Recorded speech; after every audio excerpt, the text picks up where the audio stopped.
ወንድ ልጅ በወር ስንት ሺህ ብር ካላገኘ ማግባት የለበትም?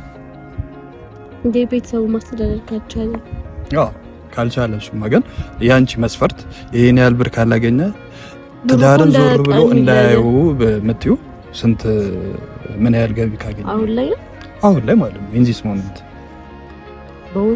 በወር ምን ያህል ብር ማግኘት አለበት ለማግባት?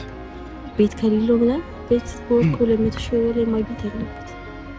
ኦኬ በ200 ሺህ ብር በወር ኪራይ ማለት ነው አይደለም? ለቤት እኮ አይደለም የቤት ኪራይ ካለበት እንደዛ ነው።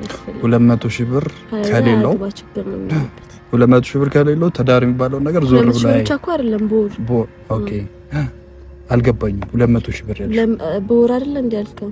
ስለ በወር ምን ያህል ማግኘት አለበት ነው?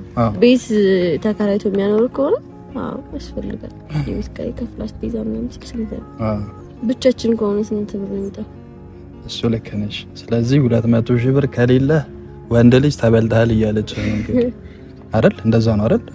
በቃ ሚኒመም ኢንካሙ 200 ሺህ ብር መሆን አለበት በአሁኑ የኑሮ ደረጃ ማለት ነው። በጣም ጥሩ። የኔ ገቢ በነገራችን ላይ 300 ሺህ ነው እና እንዴት ነው ይመችሻል? አይ ስላለ እኮ አይደለም። ኦኬ እሺ፣ የግል ጥያቄ ነው። በኋላ ከካሜራችን እንጠይቃለን።